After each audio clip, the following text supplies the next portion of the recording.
Hey guys. Okay, so last week we ran through the pre-1911 signs. So the features and characteristics that often lead me to say that this house is giving me pre-1911 vibes. Now at the end of that video I posed the question, what happens if you find a house that's giving you pre-1911 vibes? What next? What's the next step in the process? Well, that's exactly what we're going to run through in this week's video.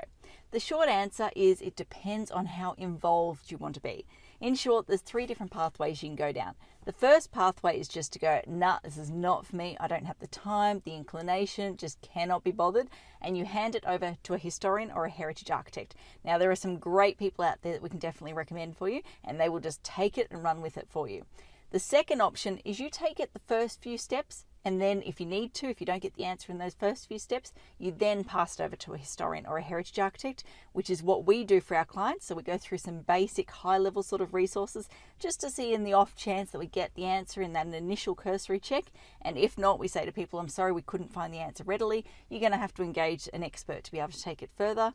Or the final option is you go total DIY. So you go through those initial resources and then you take it one step further and you go out to Brisbane City Council's archives at Maruka and you dig through all of the resources in your own time to try and find the answer. So like I said, three different pathways. The pathway you go down just depends on how much time, money and inclination you have. So today we're going to talk through that option 2. What are those first few initial sort of resources that you have available that you can tap into to try and work out the answer? So I'm going to run through the resources. I'm going to run through them in chronological order just because it makes sense. It's logical to talk through them that way. But when you're actually doing one of these pre-1911 dating assessments, you will find that you can jump around depending on what sort of information you get out of the preceding step. So the first resource, back in like 1910, 1911, roughly around then, the Metropolitan Water Board decided that they wanted to start sewering Brisbane. So what they did is they sent the surveyors out to do a really crude high-level survey of the city. And they created what we commonly refer to these days as the 1911 contour map. Now, when it comes to this 1911 contour map, they used little squares to identify isolated houses. So if they turned up to a block and there was maybe one or two houses in that block, they just put a square where that house was located.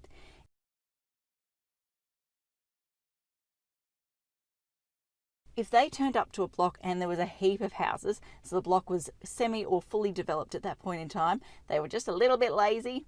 Can't really blame them. They were trying to do it under a time crunch, and they basically put hatching across the entire block to show, yes, there was a lot of houses in this location.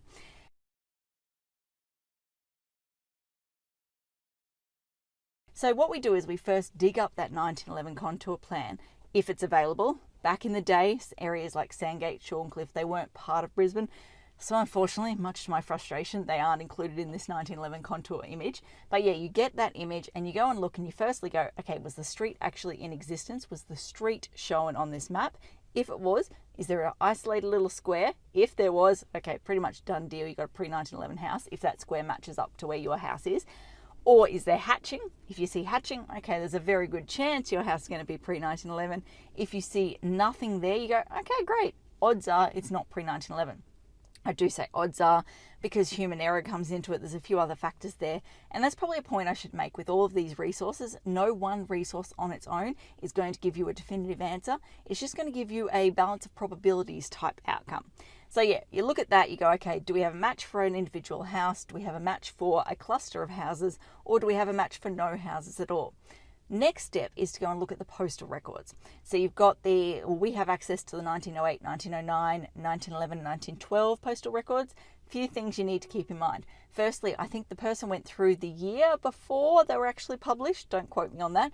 Essentially, long story short, they went through and did the survey and collected the data in advance of actually publishing it. So we often go up to that 1912 one in anticipation of going back to 1911.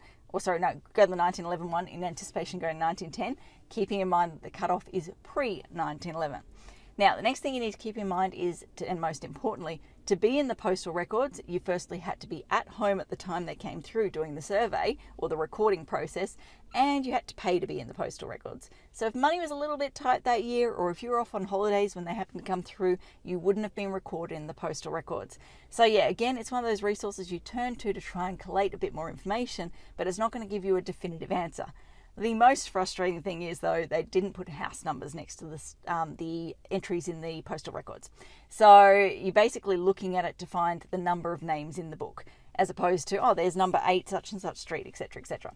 So the way it works in the postal records is they basically say between this street and this street on this side of the street, here's a list of all the names of the people that were residing there that, again, paid to be in the book at that point in time. So you get there and usually, if you're very lucky, there might be a number, but as I said, back then they just didn't tend to use numbers, or there might be another identifier that you can sort of latch onto. But more often than not, what you're going to do is simply take note of the number of names within that book. And then what you do is you go to the detail plans. Now, going back to that 1911 contour, that was that initial really crude survey of the entire city to work out, okay, how big is the city? How many sort of blocks are we talking here? How many houses might we be talking here at a really high crude sort of level? And as I said, it was a really fast process, which is why we've got hatching as a shorthand sort of thing. But then they went, okay, yes, we're going to go ahead with this project. We're going to roll the sewerage out across the city. We now need to work out exactly how many houses there are and exactly where these houses are. So they went from, I think it was like 1912 through to like the 1960s or something like that. And they literally walked street to street to street, mapping out every single house. And it's a brilliant resource because they mapped it out to the extent of showing individual verandas, individual stairs, and all of that sort of stuff. So we often look at that resource if we're trying to work out whether a veranda was enclosed, etc., etc. Now, inner city suburbs, they started there first. So if you're looking like Red Hill, an area like that, you might get lucky and you might get a detailed plan from like 1925 or something like that. Whereas if you go like Sherwood, Graceville, they were done from memory in like the 60s or maybe even later.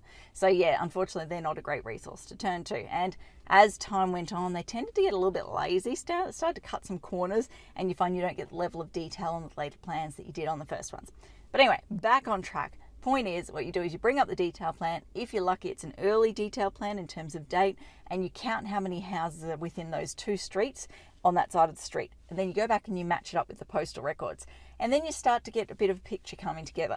So I went to a job at, I think it was Hawthorne last week. And basically what we worked out is in the postal records, there was something like 8 entries. And in the later record that we checked, cross-checked against it, there was something like 10 houses shown. So we're like, okay, there's an 8 in 10 chance that this house is pre-1911. And then what I did is basically walked the street and looked at each one of those houses in the later resource and went, okay, which ones of those are giving me pre-1911 vibes in terms of, again, go back to last week's video, and which ones are giving me more modern sort of vibes, like 1920s, 30s sort of vibes. And there was definitely, I think, 2 houses that I could pick up on, and I went, okay, you were shown in the later resource, but you've got casement windows, you've got like a triple gable or something going on. I don't think you're pre-1911, so I'm going to rule you out. And I think I got to the point where it was like, I'm getting my numbers mixed up here, but basically I got a really, really refined chance of success and just going, I think this has got like a 9 in 10 or an 8 in 9, whatever it was, chance that this is a pre-1911 house. Now, you will notice I just kept talking about the later resource there. Like I said, detail plan is where we go next, but if that detail plan is dated really late on, like I said, Sherwood, Graceville, 60s, etc., then what we do is we go and get the earliest available aerial photo. Now, there is some aerial photos I've seen which are 1942, I might have seen 1936. Memory escapes me right now. But yeah, there's definitely, there is 1936, 1942, and then I think we jumped to 1945. Those aerial photos aren't available in all areas around the city, so it is a bit hit and miss. But yeah, you go to that aerial photo again, count the number of houses, see was your house there at that point in time. If so, you then go and get this X in Y percentage chance that your house is pre-1911 type thing. So that's basically the resources we go through to try and work out, could a house be pre-1911?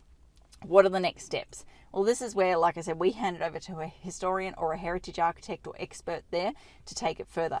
They can start to do things like a historical title search. So they can go back through the trail of previous sort of block creation pathways, if you want to call it that, and they can work out, okay, when was the very first block created?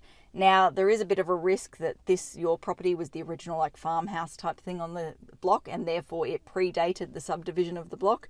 But odds are it's the opposite way around, unless you're looking at like a grand sort of Queenslander cottage. If you're just talking about a small workers cottage, odds are it was subdivided, then the house came. So yeah, they can go back and work out, okay, when was the block first created? That's another piece in the puzzle. Obviously, if the block was created after 1911, odds are the house is post-1911. They can go and look at things like rates ledgers, when was the sewage connected to the property, mortgage stamps on the property, because often you need the mortgage to be able to build the house. There is so many other weird and wonderful random historical and heritage records, let's just call it that, out there that they have available that they can tap into. That being said, you do not always get a conclusive answer. So even if you pay to go to these experts, sometimes it is rare, but sometimes they will come back and go, we can't work out the answer. So I think that covers off everything I wanted to run through today. Again, going back, if a house is giving you pre-1911 vibes, the next step is to do some more digging. You've got 3 pathways you can go down. The give it to a historian or heritage architect up front pathway. The do a little bit of digging like we talked through today in terms of the 1911 contour plan, postal records, detail plan. Did I explain the detail plan properly? I think I did. And then the aerial photos, the early aerial photos, just to try and put together this puzzle to try and work out what's the chance of it being pre-1911. If you don't get a ready answer there, okay, well then let's take the next step and get an expert involved. Or the final option is you total DIY, and like I said, you go to Brisbane City Council's archives and try to get all that information about the rates, ledgers and all of that stuff yourself. I personally don't have the patience for that or the time for that. I'd go the historian or heritage architect route, but everyone's different. Okay, that covers up everything I want to talk about today. As I always say, until next time, thanks for watching. For all you red tape lovers out there, I have one thing to say. Well, no, actually, I've got 3. Number 1, the advice provided in these videos is general in nature. It's not site-specific. You would be a silly Billy to go and make financial decisions based on this advice without first checking with the town planner. Don't be a silly Billy. Number 2, Brisbane Town Planning is in no way linked to Brisbane City Council. The views expressed in these videos are my own, not Council's. So if you don't like them, blame me, not Council. Number 3, what was my number 3? Oh yeah, the views expressed in these videos are accurate at the time of recording. If you're watching this video back 10 years from now, the views may not be so accurate. That's all.